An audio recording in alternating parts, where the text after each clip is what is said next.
Good morning, friends. This is Harikesh Yadav. Dear friends, today I'll tell you about the critics who said something about John Keats. John Keats, who was born in 1795 and died in 1821. So, dear friends, as you know, Keats is my favorite poet of English literature from Romantic years, and so he has been considered to be great poet of his time, and he is something near to William Shakespeare. That's why I'll tell you something about John Keats and the critics who said something about in praise or in means for criticism of John Keats. Who said what? Just listen to me.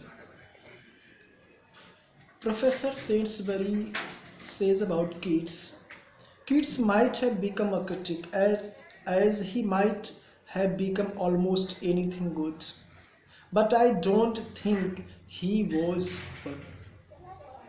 And next person, Keats's advice to Shelley, you, I'm sure, will forgive me for sincerely remarking that you might curb your magnanimity and be more of an artist, and load every rift of your subject with one.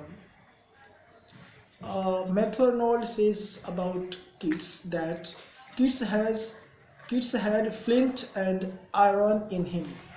Means just think of Keats. And Matthew Arnold once again says he is with Shakespeare. Means Keats is with Shakespeare in rank. And P.B. Shelley says about Keats that Keats was one of the inheritors of unfulfilled renown. And P.B. Shelley once again says Keats was a Greek. And Competent Rickett says about Keats that William Wordsworth spiritualizes and Shelley intellectualizes nature. Keats is content to express her thoughts, the senses. Matthew Arnold once again says Keats as a poet is abundantly and enchantedly sensuous.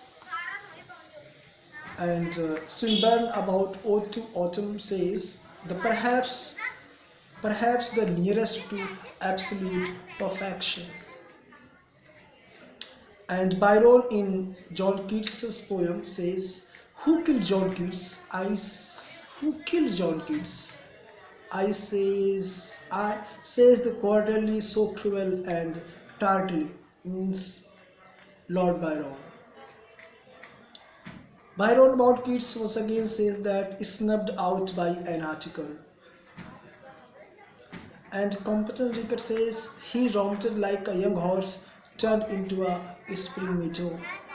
So many, and once again the epitaph on the grave of Keats says, here lies one whose name was written in water.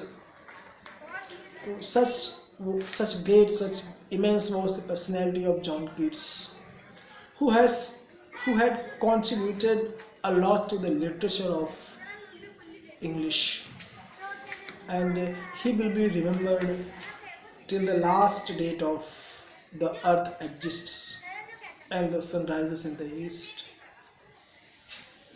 Okay, my dear friends, you should go through the poems of John Keats, my favorite poet, and he will give you a thinking power by which you can think a lot about this very real world. He was an escapist.